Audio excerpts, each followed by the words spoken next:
Yes, my friends! Things are hot behind the scenes at the Pittsburgh Steelers, and some news has been circulating in the last few hours that has many people wondering. All signs have been pointing in one direction for months, and now things are heating up quickly. Speculation has turned into buzz, and insider predictions have a major NFL icon on the verge of one of the most talked about signings of the year. But there's a twist in the works, one that could change the Steelers' entire offensive identity overnight and reshape the franchise's trajectory. You're going to want to hear every second of it. I'll tell you all about it, but first, make sure you've hit the like button if you're a true Steelers fan. I want to see how many of you actually care about the team's moves. If possible, comment something like this: "Go Steelers, my heart bleeds black and gold." So let's get to it. Omar Khan may be closer than ever to signing one of the most controversial and talented quarterbacks in modern football history. Yes, the rumors are getting louder, and Steelers insider Mark Kaboly has gone on record saying he believes Aaron Rodgers could suit up in the black and gold this week. That's right, this week. With Pittsburgh's mandatory minicamp looming on June 10th, the pressure is on and time is running out. Rodgers, whose off-season behavior has always been a talking point, remains unsigned despite reportedly having visited Pittsburgh and worked out with DK Metcalf earlier in the offseason. Despite his reputation for being elusive in the offseason and his well-documented disdain for mandatory team activities, there's a strategic window opening. According to Kaboly, Rodgers could sign by the weekend or early next week, perhaps even announcing it in his signature style on the Pat McAfee show. Remember, Rodgers has a history of choosing McAfee's platform to deliver bombshells, from trade announcements to cryptic career decisions.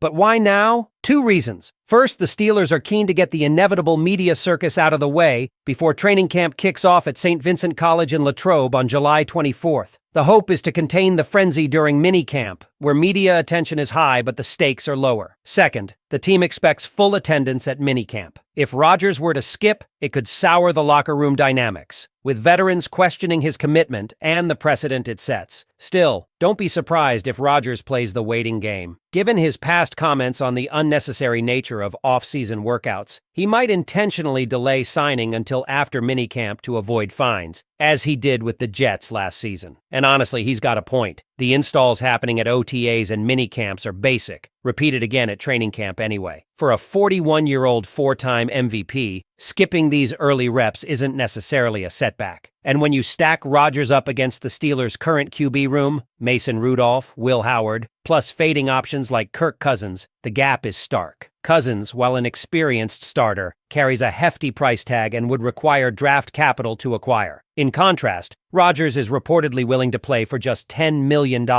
No premium picks needed, and the contract is far more manageable. Financially and competitively, it's an easy choice. But the Steelers aren't putting all their eggs in one basket. If Rodgers doesn't sign, Jerry Dulac reports that Mason Rudolph could start, backed by a veteran like Ryan Tannehill or Carson Wentz. Tannehill, in particular, has history with Arthur Smith and fits the system well, while Wentz offers a strong arm and athleticism. Still, neither brings the gravitas or winning pedigree that Rodgers commands. Meanwhile, on the weapons front, the Steelers have already made a major move, trading a second-round pick for DK Metcalf and signing him to a massive contract extension. But that's not all. The tight end position is suddenly in flux after Donald Parham Jr. tore his Achilles, ending his 2025 season before it even began. In response, the Steelers are actively pursuing Pro Bowl tight end Jonnu Smith from Miami. The connection? Arthur Smith, now the Steelers OC, coached Smith both in Tennessee and Atlanta, and Smith, coming off a career year with over 880 yards and 8 touchdowns, wants a new deal. If this trade happens, the Steelers would likely commit to living in 12 and even 13 personnel formations, 2 or 3 tight ends on the field, a philosophy Arthur Smith thrives in. Pairing Jonnu Smith with Pat Freiermuth would require significant investment in the tight end room, but aligns perfectly with the team's run-heavy, physical identity. And Darnell Washington would become the third tight end, essentially functioning as an extra lineman to bulldoze defenders for Jaylen Warren and Najee Harris. But what happens if Miami refuses to part with Jonnu Smith? According to Dolphins insider Cameron Wolfe, both sides want to work out an extension. If that happens, Pittsburgh would pivot to the free agent market, eyeing names like Gerald Everett, Jordan Akins, or Mercedes Lewis, some with prior experience. playing alongside Rodgers. So here's the big question I want you all to answer. Do you believe Aaron Rodgers will finally sign with the Steelers this week, or is this saga destined to drag out even longer? Because if Aaron Rodgers doesn't sign this week, and that's still a very real possibility, we're entering uncharted territory. The team would face a crossroads where their entire quarterback blueprint for 2025 could unravel before training camp even begins. And let's be honest, for all the drama that surrounds Rodgers, he's still the only available quarterback who can elevate this team to genuine Super Bowl contention. The rest? They're either stopgaps or expensive gambles. The reality is that Mason Rudolph, while steady and familiar with the Steelers' system, isn't a long-term answer. He might be able to manage games, but winning big in a division that features Joe Burrow and Lamar Jackson? That's a tough sell. Will Howard is promising, but he's raw, untested, and not ready to lead a playoff-caliber roster. The Tannehill and Wentz options? They're backups. Solid backups, but backups all the same. Rodgers, even at 41, offers something none of these other names do: star power, championship experience, and command over a huddle. And maybe just as important, he would bring immediate buy-in from the entire roster. That kind of leadership can't be faked. He'd walk in and instantly raise the standard in every room he enters. Let's not forget the offensive pieces are already falling into place. DK Metcalf is now the undisputed WR1 in Pittsburgh. Roman Wilson and Calvin Austin III give this offense speed and versatility. Pat Freiermuth is a top 10 tight end when healthy. Najee Harris and Jaylen Warren form a potent 1-2 punch in the backfield. If Rodgers comes in, the Steelers have a real shot at turning this unit into one of the league's most dangerous. Then there's the Arthur Smith factor. The Steelers aren't just building a team, they're building a system. Smith's run-heavy, tight end-focused approach needs a quarterback who can stretch the field, read defenses, and punish teams for stacking the box. Rodgers is that guy. He can manipulate defenses like a chessboard, and with two high-caliber tight ends on the field, the possibilities in 12 personnel are endless. But if Jonnu Smith doesn't come to Pittsburgh, the Steelers will have to make quick decisions to shore up depth after Parham's injury. Mercedes Lewis, at 40, might seem like a long shot, but his chemistry with Rodgers is undeniable. CJ Uzoma offers a more dynamic, younger option. Jordan Akins and Michael Pruitt provide reliable veteran presence, and Gerald Everett has flashed as a capable starter. Still, none have the upside Jonnu Smith brings. So here's the tension. The front office is juggling right now. Go all in on Rodgers and double down with a proven tight end to supercharge the system, or pivot to contingency plans that keep the team afloat but don't move the needle in a meaningful way. One path is bold, expensive, and potentially transformative. The other is safe, more conservative, and frankly, what this franchise has already tried the past few years, with limited success. The Steelers can't afford to play it safe anymore.